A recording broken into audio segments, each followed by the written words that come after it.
The U.S. Olympic teams are official, and we've got some drama. Hey guys, what's up? It's Patricia with the GN10, where we give you the latest gymnastics news in 10 minutes or less. So let's go. Okay, so last time we talked, last Friday, we were getting ready to name 2 Olympic teams at the U.S. Olympic team trials in Minneapolis. Since then, we have named those teams. We've got the 5 for the men, 5 for the women that are going to be heading to Paris for the Olympic Games later this month. The opening ceremony is July 26th. So we will be heading out there in less than 2 weeks. Got back on Monday, have definitely been decompressing from all that transpired over that week, which was emotionally draining, all the things. So I just keep going back to that Suni meme where she's like splayed out on the couch at trials, just like, I am just a mood. It's a mood. Exhausted, tired, all the things. But we've still got one more to go, and it's the big one. So that being said, we do have those teams. So on the men's side, it will be Fred Richard, Frederick Flips, who automatically qualified to the team by finishing first in the all-around and first on 3 events. And those were the automatic qualification parameters. And then we've got Brody Malone, the only returning Olympian on the men's side, as well as Paul Judah, Asher Hong, and Steven Edorozic. And then we have Simone Biles, who automatically qualified to the team by finishing first on the women's side, as well as Sunisa Lee, Jordan Childs, Jade Carey, and first-year senior Hesley Rivera. So those are the 10. The traveling alternates on the men's side are Shane Wiskus and Koi Young. The traveling alternates on the women's side are Jocelyn Robertson and Leanne Wong. And then we have non-traveling alternates as well. But those are the 14, let me try to do math. I'm a writer, not a mathematician, who are heading to Paris. So it was definitely a whirlwind. We've got those teams. The men's team was automatically selected, so not just Fred, but the whole team, because it was the top scoring team in multiple team scoring scenarios. So it could have gone to discretionary selection, but it did not, because this team matched across different, where they were putting in different parameters, like 4 days of competition over championships and trials, and then taking the best 3 days over those 4 days of competition and making the team. And this team was the same, and so that being the case, this team was automatically selected. The selection committee did no work. There was no discretionary criteria. There was no discussion about it. It was just running the numbers, making sure they were accurate, and naming the team. So, and that was the decision of the athletes and the coaches and the national team staff to lay out those parameters and basically say, like, hey, if these parameters are met, this team will be automatically selected, and we will have nothing to do with it as far as the selection committee goes, basically. So whether that is the best way to select a team can be argued for and against it, but we'll see based on how this team kind of performs and what happens in Paris. The U.S. men and women are favored to win team medals. The U.S. women, of course, are gold medal favorites. The U.S. men likely looking at that bronze medal, with China and Japan battling for gold and silver. But yeah, so it'll be very interesting to see what happens. Of course, Shane Wiskus actually won all around, I want to say day 2. Yeah, he did win all around day 2, and then I think he was like 3rd overall, and he was left off the team as a traveling alternate, but he was left off the team. And so that's one of those scenarios where you're just like, was that the best choice? Was that the best selection? He didn't have a lights out performance at championships like he did at trials, which was literally probably the best meet of his entire career. But, that's one of those things where it's like, oh, is this the best system? And then there are some other athletes that were, of course, left off and things to consider. Steven Edorozic is, of course, a one event specialist. He only does pommel horse, that he will do max 3 competitive routines in Paris, qualifying, team final, and then if he makes the pommel horse final, he'll do that. The biggest question mark there is, will he be able to consistently hit his highest scoring routine to contribute, of course, to the team total and then also to a potential individual medal? Steven has said that he can do a 6.7 or 6.5 in that kind of like team final, individual final scenario, but he only hit a routine over 15 once across championships and trials. That was at championships. He hit something over 15, and the rest were in mid-14s, upper 14s, and they were not his full difficulty.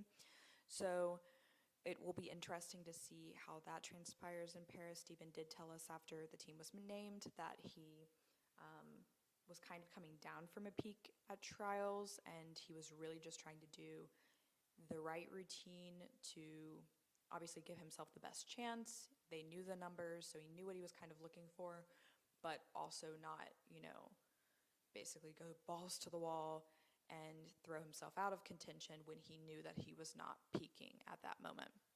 And when you have these athletes competing over really kind of back to back to back in gymnastics, even with a couple weeks in between, this is back to back to back with championships and then trials and then heading to Paris. It's very hard to stay at that peak. Really, like, the athletes are looking to peak at the Olympics, not at trials. You want to be almost towards that peak, and then you kind of want like a little like dip and then really be peaking. And I would say that most of the athletes that made these teams are not actually at the peak, but it's easier to kind of bury that they're not peaking right now because they're doing 6 events or they're doing 4 events, and in Steven's case, he's only doing 1 event, so it's, like, whoa, like a little bit more, eyes on you, like what is happening. But so we'll see, but he seems very confident that he'll be able to get things back up and be riding that back to that top of that peak and hit it right when he needs to deliver for Team USA in Paris. So that's how the team was selected. We've got Paul Judah, of course, strong all-arounder. If it had gone to discretionary selection, it probably would have been Shane or Paul. Was the kind of the discussion with Shane or Paul. Then you have Asher, who is strong on ring, strong on vault. He did one of his best resequangs ever, day 2 of trials, after a not so great championship. So he really fought back and got himself on the team as well. And then Fred and Brody, of course, are leading the charge. Fred is an individual world bronze medalist in the all-around. He is going to be looking for a high bar final in Paris, I'm sure. And then, of course, Brody was 4th on high bar in Tokyo, was the 2022 world champion on that event, so he could definitely be looking to get on the podium on that event as well. So yeah, that's the men's team. There was a lot. It was very exciting. There's, a lot of potential with the men's team, and they're really looking to get back on the podium, primarily on the team podium, for the first time since 2008. So we'll see what happens, and then we'll see what happens. I think that I'm not speaking English, but I am. And then on the women's side, of course, gold medal favorites. They went through the ringer in trials, so hopefully that means that, it's all uphill from here for them. But, you lost 3 Olympic hopefuls that were very much in the running, especially Shilese Jones and Sky Blakely, and then Kayla DiCello, who was in the running for that 5th spot on the team, to really having to dig deep into that depth, and you, of course, still have a team that's full of the 4 Olympians that are still competing elite from Tokyo, and then a first-year senior in Hesley Rivera, who just turned 16 last month and fills the holes that the team had, which was on bars and beam. It wasn't necessarily like glaring holes, but like, where was the team weakest? Bars and beam. She finished 5th in the all-around at trials, and it made the most sense. So it's very promising for the U.S. women, of course. Jade Carey looked great. She brought her Aminar to trials, and it looked good. Jordan trials looked excellent. Sunisa Lee looked excellent. Um, I do think, I think it was Jordan, Suni, and Simone had falls on beam on day 2. So they will be looking to rectify that issue in Paris, but I think it really is just, again, they're not necessarily peaking, and then there's just silly things, like all of them were really going to make the team. It wasn't a concern even when they fell, but of course, even Simone commented on it in her press conference that that's not indicative of what this team brings to the table, and they'll be looking to make sure that that doesn't happen again. So it's a very strong team, a lot of medal potential. Of course, Simone in the all-around, vault, beam, floor. Suni, bars and beam. She said her goals individually on top of team gold. Of course, all of them are looking for redemption is the word they used. Redemption tour is the word they used, a phrase they used. But Suni said that her goals are making the all-around final again, and then bars top 3 and beam gold is what she wants. And is that going to be challenging with China? Yes, absolutely. But she said that she really wants that, and it was very interesting because some people were like, oh, well, like, why wouldn't she want bars gold? And when we talked to her, a small group of press was invited to do interviews with the Olympic teams the days after they were named. So we met with the men's team Sunday morning and the women's team on Monday morning. And Suni did say, she was like, well, I think top 3 is reasonable, but Kayla Neemore is absolutely amazing, is what basically Suni said, and that it would be an honor to just compete in a bars final and be top 3, but she recognizes that the bars final is going to be deep. There's going to be a ton of talent, and of course, you've got Kayla and others who are that's going to be a challenge. Beam is going to be a challenge as well, but Suni is confident, and those are the things that she is looking to achieve individually, and it was very refreshing to hear those things after everything that she's gone through, being in remission from 2 types of kidney disease, to see her stating exactly what she's working for and what her goals are is great to see her getting that confidence back. So, as far as lineups go for the U.S. men and women, I think the lineups are pretty obvious. There may be a little bit of room for wiggle room, but, for the most part, I think Fred and Brody are going to be doing the all-around on the men's side. I believe that Simone, Suni, and Jordan will probably do the all-around on the women's side, and that's just kind of how it works out. And then it's very likely that, of course, Simone and Jade will make the vault final for the women. Suni likely the bars final on the women's side. Simone snuck into the bars final in Tokyo. Of course, she withdrew from that final, but I wouldn't put it out of the realm of possibility depending on how qualifying goes. But she's no slouch on bars, so there's that. And then on beam, definitely Suni and Simone. Floor, likely Jade and Simone. And Jade's been whipping out upgrades and looking very strong, so she's still getting, the deductions as far as artistry goes, but her tumbling looks exceptional. She's been upgrading, and yeah, she just looks strong, and I know that she certainly wants redemption on vault specifically. So a lot of individual medal potential out there as well.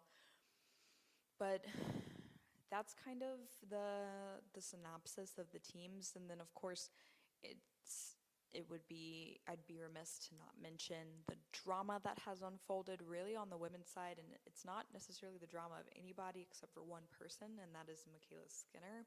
So Michaela has been active on YouTube and has decided that she's going to do these recaps after like both days of trials for the women and give her thoughts.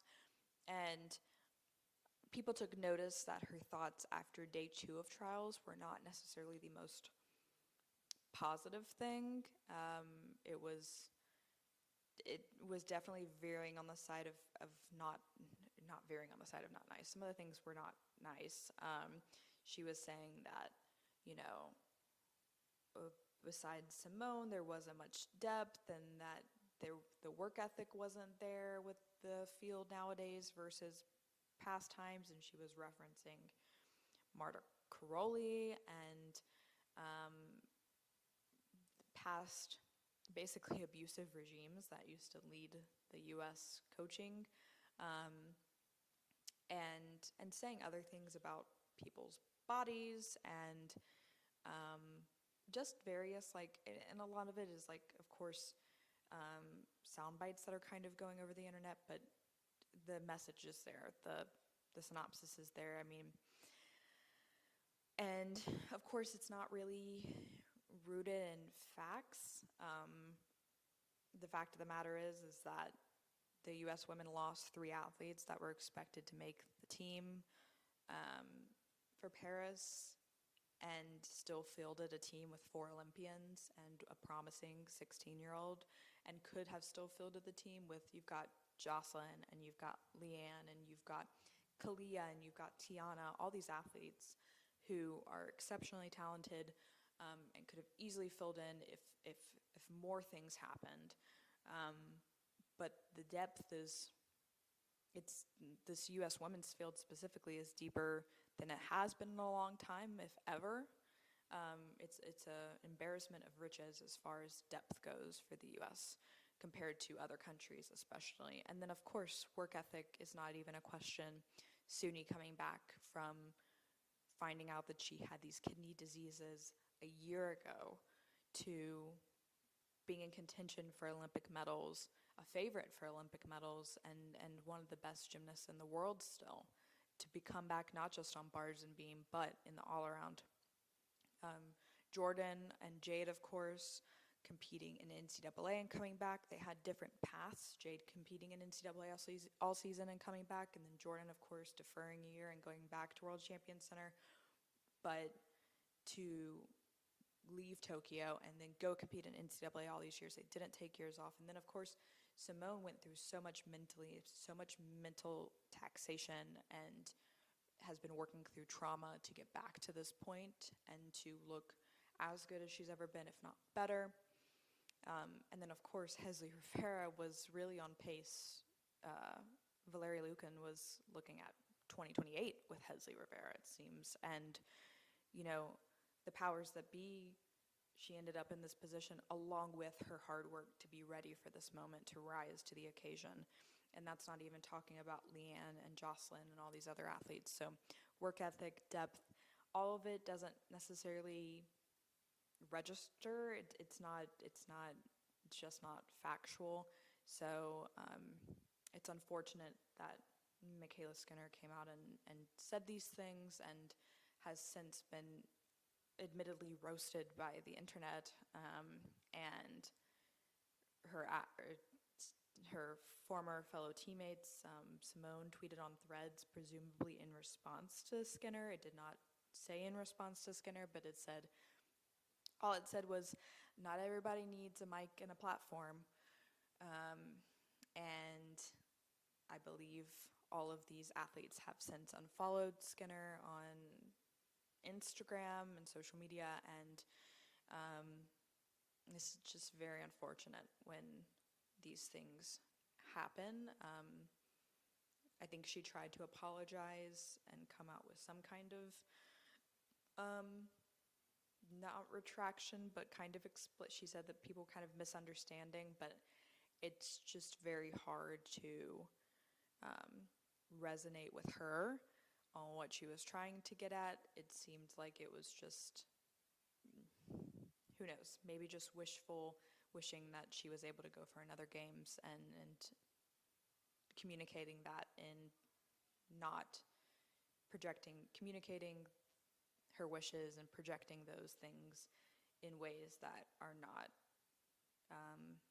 positive or nice to her teammates, or just kind of the situation in the States as a whole when things are getting better and more positive with coaching, and we're moving away from the times of abusive coaching and all of that. So sad occasion, but yeah, it's just the way things are, and people choose to say things, and they've got to, understand that when they say things, they've got to deal with the consequences of their actions, and their words. So, all that to be said, certainly more than 10 minutes, but good to talk things through about both teams and the drama that has transpired since, and it's a very exciting time.